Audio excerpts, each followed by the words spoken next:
In today's programme, we have a wide choice of children's books, ranging from picture books to poetry books to early teenage novels.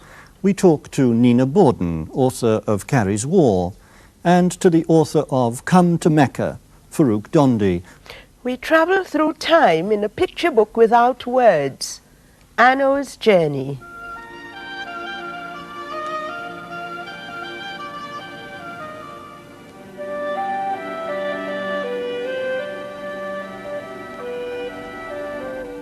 For younger readers, we look at Whistle for Willie, another picture book.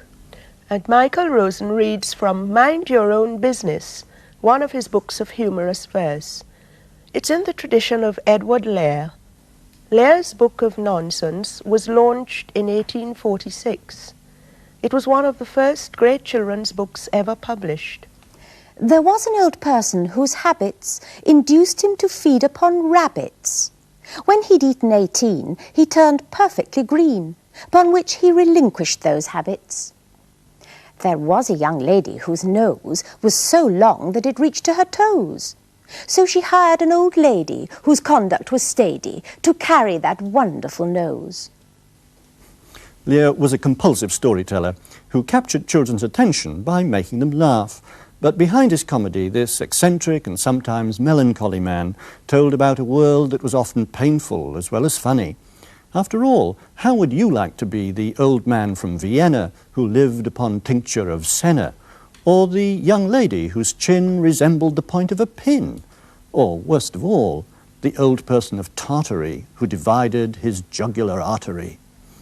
Lear described what he saw of life through funny verses. Mike Rosen is a modern poet who carries on that tradition today. In Mind Your Own Business, he has written a popular collection of poems. I've had this shirt that's covered in dirt for years and years and years. It used to be red, but I wore it in bed. And it went grey 'cause I wore it all day for years and years and years. The arms fell off in the Monday wash, and you can see my vest through the holes in its chest for years and years and years. As my shirt falls apart, I'll keep the bits in a biscuit tin on the mantelpiece for years and years and years. Mike Rosen, reading one of the pieces in his book, Mind Your Own Business. Mike Rosen, that obviously is, if not a record, an illumination of the sort of thing that children do, a love of old familiar things and preserving them. Is that what you see your work as, illuminating children's experience for them? Well, I think some of it illuminates my own experience because most of the things that I write about are either things that actually happened to me or maybe things that I would have liked to have happened to me. But I also see the poetry as a way of, if you like, beginning a conversation with people, especially children, so that they discover in what I've written something that they've done, and then we've got something to talk about after I've read the poem or the piece or whatever it is. So for you it's very much an introduction of yourself and them to an audience you're talking to. Well, it's a meeting point, if you like. I read something, and they say, oh yeah, something like that happened to me. I had a T-shirt and my mum took it, and so I took it back and I stuffed it under my mattress so that she couldn't get it, and then we're talking, aren't we? Because it's about an old shirt or something like that. Why do you choose that particular form, the verse form that's short and comic, to work in? Why do you like that particularly, rather than, say, the long narrative prose form? Well, to be quite honest, I don't always. I mean, I chop and change as much as I can, or as it works out that suits me. I mean, sometimes it may be just very short, like late last night I lay in bed, driving buses in my head. Well, that's all it is, but on the other hand, I may write a story that comes out at 10 pages long, that doesn't even rhyme or has no specific rhythm. But this particular short form that's close to either comic verse or to really, I think, the sort of thing that Leo is about too. What's the special appeal of that to an author like yourself as a form to work in? Well, I suppose it's a sound that's in my ear because I did listen to Edward Lear or Spike Milligan or people like that as a child. So it's a sound in my ear. It's also a sound from street rhymes like Inky Pinky Ponky, the farmer bought a donkey. The donkey died, the farmer cried. Inky Pinky Ponky. So I've got sounds like that in my ear from when I was a kiddie as well. Let's hear another one of your own experiences recorded and preserved in that short form. What's it to be this time? This one's about my brother who used to make a lot of fuss about wholemeal bread. My brother is making a protest about bread. Why do we always have wholemeal bread? You can't spread butter on wholemeal bread. You try and spread the butter on, and he just makes a hole right through the middle.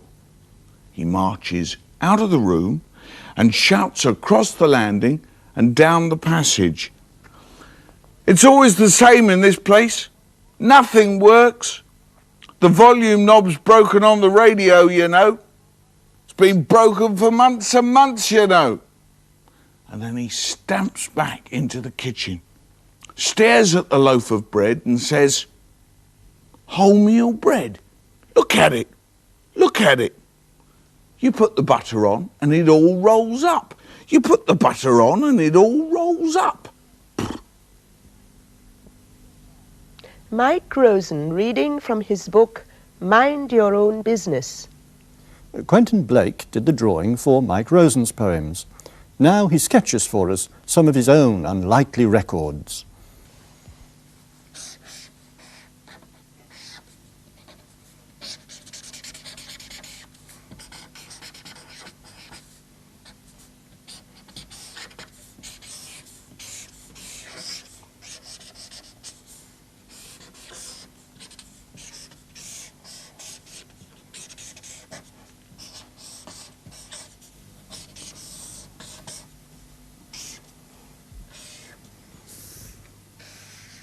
The banana balancing endurance record is held by Ron Fudge of Idaho, who balanced a banana on his nose for 27 days in 1928.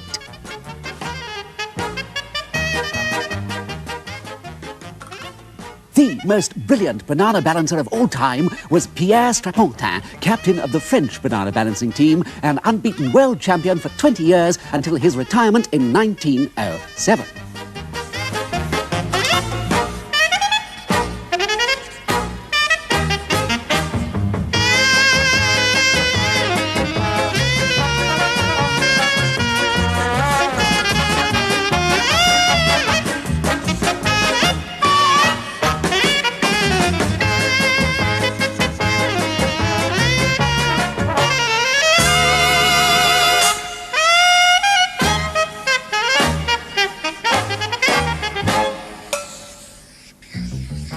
Signor Lorenzo Romano was the only man ever to have trained his mustache into the shape of his own signature. He received a special award at the Grand International Congress of Hairiness in Trieste in 1907. The Puffin Book of Improbable Records is by Quentin Blake and John Yeoman. It isn't enough to give children just the facts. Facts don't connect and make sense. Only stories do that, like the story of Anno's journey. In this book, there are no words, but a procession of interwoven stories that meander across 20 panoramas of European landscape. It's up to the reader to work out how the stories turn out in the end and to spot all the jokey details. The main character is this lone traveller, perhaps a representation of the author Mitsumasa Anno, who appears in every painting. He travels across the landscape and through time. He journeys from prehistory to the present day and then back again into the past. The book's also filled with scenes of children's games. and glimpses of fairy tale and folk tale characters like the Pied Piper and Pinocchio, the Emperor in his new clothes, and Little Red Riding Hood, and the Wolf. Here and there you come across literary figures, like Don Quixote, and scenes that remind you of famous paintings. We showed the book to a group of school children at Prior Weston Primary School in London and invited them to follow the twists and turns of Anno's journey.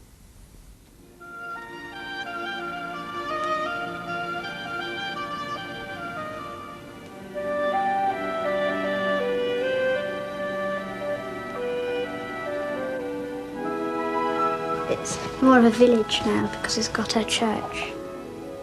Because of the pictures, you don't really need words because they've got so much detail. Because the words wouldn't be able to describe so much detail, would they? There's a man obviously trying to get a marriage with a lady because he's giving her flowers. Some birds, and the mother must be quarrelling with the birds up in the nest.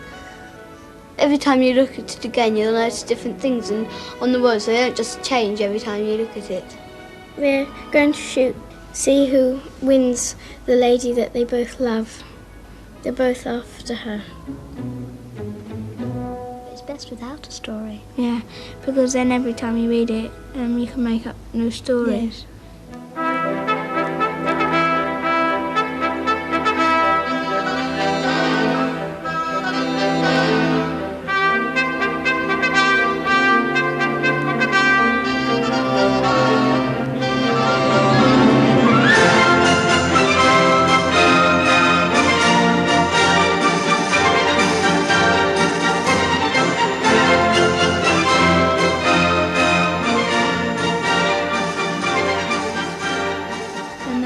Story, the big turnip. They're trying to pull the turnip out.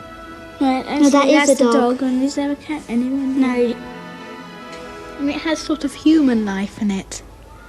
Has, like, every page has Anno in, looking at different villages, and you saw what was happening at that moment, where they were picking wheat, and carts and horses, which happened years ago.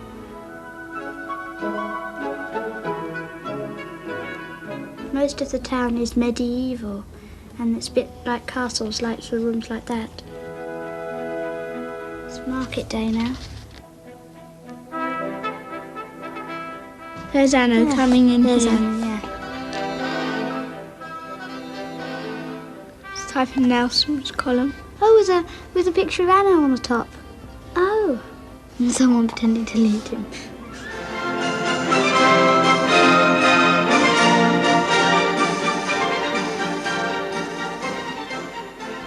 It's got all the stalls and everything. There are lots of brollies up, and they're selling fruits. This is outside a castle, and there's two guards guarding it.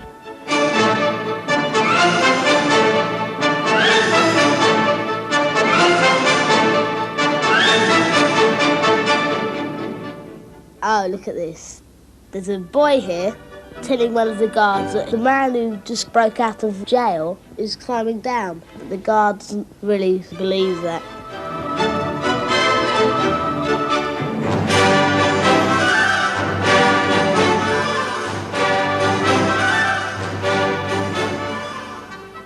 I think it's good for sort of making up stories and telling it to other people.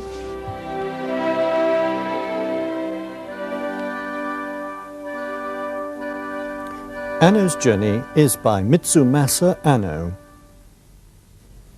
Whistle for Willie is by Ezra Jack Keats. It features a dog, Willie, and a little boy, Pete. He saw a boy playing with his dog.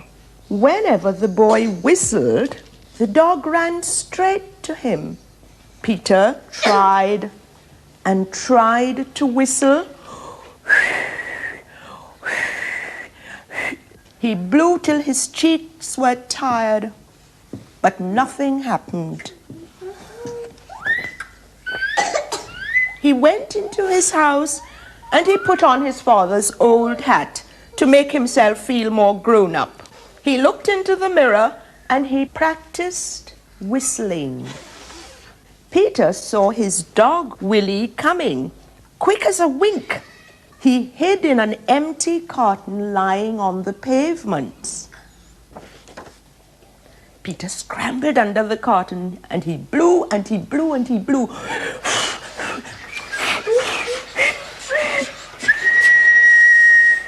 Suddenly, out came a real whistle. Let's hear it.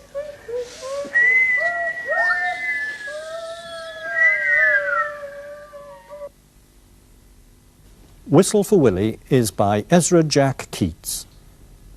Farooq Dondi came from India to live in England. He taught in London secondary schools for many years, and like Ezra Jack Keats, he too discovered that what he knew about life and wanted to tell young readers wasn't included in books written for them. So he wrote Come to Mecca, a prize-winning collection of short stories, and they're for teenagers. They're drawn from his experience of what it's like to be black in Britain today. There's so much to write about, so many tensions, and so much drama that exists in the lives of young people, that fiction helps to establish their presence. It helps to make what is missed, what is unseen, it helps to make it visible. You won't be allowed to accept any prize unless you're decently dressed. And that means school uniform. If you don't have one, you'll have to get a skirt below the knee, a clean white blouse, and a blue cardigan. And no blue and green tights. I want all the girls to wear flesh-colored tights. Whose flesh, miss? Lorraine asked. The deputy had stopped, as though Lorraine had clocked her one. Some of the girls giggled. Go and wait outside the hall for me, will you, Lorraine? She said quietly. And Lorraine walked out saying, I only asked a simple question. And she knew that at least a few admiring eyes were following her. It was the first time I had heard Lorraine say anything colored, anything to show that she knew she was colored. I'll tell you straight up that if anyone else had said that, I would have thought it was too flash. I don't write stories, for instance, to explain blacks to white people. I don't think that I am a mediator, an interpreter, as a writer, between a society which is curious and doesn't understand, and my books are not written for the purpose of explaining anybody to anybody else. They're written because that's my experience, that is whom I know well. I write out of my own life and out of the experience of people I meet, and that sort of fiction has to take a very hard look at the way things really go. It's not concerned with fantasy. It's not concerned with making up stories about rabbits or whatever. It's concerned with the hopes, the aspirations, the fight and struggle of people who are making their way, making their lives in Britain today. Come to Mecca is by Farooq Dondi. As Farooq Dondi and many other authors see it, fiction is a way of illuminating for children their present experience. But sometimes writers can do that best by going back in time. They use their own childhood as raw material for stories that will say something to children now. Nina Borden does that in her much-praised novel, Carrie's War. It's the story of two children, Carrie and her brother Nick. They're evacuated to Wales during the Second World War. But Carrie's War isn't about the battle with Hitler. It's about the war that's sometimes waged between adults, using children as pawns in their game. Carrie and Nick are billeted with the village shopkeeper, the embittered Mr. Evans. Nerys Hughes reads an extract from the book. They had been there 3 weeks. It was 6 o'clock, and Carrie heard Mr. Evans bellow with rage. She ran into the shop. Nick was standing there, white as flour, with ginger biscuit crumbs round his mouth, and Mr. Evans shouting, "Thief! Caught red-handed! You'll need a sharp lesson, my lad. Strap's what you're asking for, isn't it?" He began to unbuckle his belt. He said gloatingly, "On your bare bottom!" Carrie gasped. Nick had never been beaten, not even a slap. He was standing there shivering. "Please, Mr. Evans," she said. "Oh, please, he's only a little boy. Not a thief. I don't suppose he thought he was stealing. Then he'll have to learn, won't he? Mr. Evans said. He advanced on Nick, who was standing with his back to the shop door. If you hit me, he said, I'll go to school and tell my teacher. Mr. Evans laughed. And she'll say it's a fine thing you've done to steal from the good people who have taken you in. I'll say I was hungry, Nick said. Mr. Evans stopped moving. 100 years seemed to pass. Then, very slowly, Mr. Evans fastened his belt round his trousers. That night, he prayed for Nick by the bed, Nick kneeling beside him. "O Lord, look down upon this sinful child." He prayed for about half an hour. When it was all over, Nick was triumphant. "I knew I could stop him," he said, "if I said I was hungry. Grown-ups don't mind being nasty to children, but they don't like other grown-ups to know they've been nasty."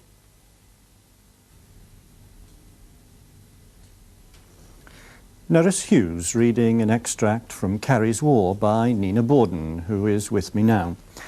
Nina Borden, one of the things that Carrie's War does for me very much is that I get a strong feeling of lived experience from it, as though it's all happened to you. Now, how much of it is part of your childhood and how much of it is invented?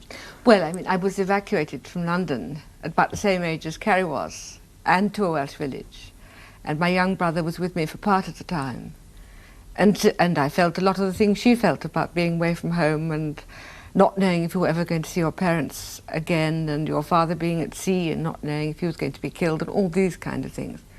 But the trouble with writing and being asked that kind of question is, of course, when you've written a book, which is based to some extent on your own experience, by the time you've finished it, you hardly know what is your experience and what is made up.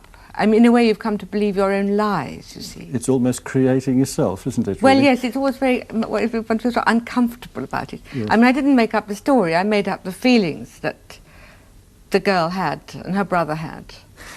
In that particular extract, there's a moment in which Nick is seeing through an adult. Now, that's another quality of your work. You're constantly showing children perceiving things about adults, which often adults would rather they didn't see. Oh, well, I think lots of adults don't like to think that children think of them the way children do think of them. And they have stereotyped ideas about what is nice for children to sort of think and see and say. Is it something you hope to do that for children, to illuminate them in that way? Well, not consciously, no. I mean, I think when I was young it used to make me mad, the way that adults didn't listen to you. Mm-hmm. I mean, they didn't listen to your opinions, which were often very good opinions. And I think probably I was trying to get my own back a bit. I think children are a sort of subject race. A subject race? You mean they're a tribe of their own? Well, I mean, I think they're ground down, aren't they? I mean, they have to sort of eat what they're given and live where they're put and that sort of thing. And do you think in books somehow, in stories about them, they're getting their own back a bit? Well, a little bit they are, but of course they do know how to get around difficult adults. As Nick did in that particular episode. He was a smart little boy. Yes. He knew exactly the way he could get round Mr. Evans, who was a sort of ogre to him, really. Evans is very interesting because, again, one of the things you're often doing in your stories for children is to take an adult who could, like Mr. Evans at the beginning of that book, in fact, Nick says he's an ogre, Carrie, he's an ogre. Now, by the end of the book, you know he isn't an ogre. You've seen inside him a bit. You've come to see he's rather a pitiful character. Is that something you, again, whether consciously or not, like to do, is to unveil adults to children? I didn't do that consciously. I mean, I think I thought of Mr. Evans as probably appearing like an ogre to children, although they know he isn't, because his false teeth don't fit. And anybody whose false teeth don't fit can't be really someone to be really afraid of. You also write for adults as well as for children. What are the differences between those two kinds of novels? Well, it's a difference of viewpoint, really. I mean, you're telling the story, always, but you're telling the story from the point of view of someone who is, say, 11 or 12, and thinking what attaches the imagination and the interest of someone of 11 or 12, which is not the same thing as would interest an adult. If you had a story about people being divorced, for example, the adults would be interested in one thing, and the children would probably be interested in, oh, where they were going to live, who was going to look after them, would they be able to take their new bicycle? I mean, not in the adults' feelings, you see.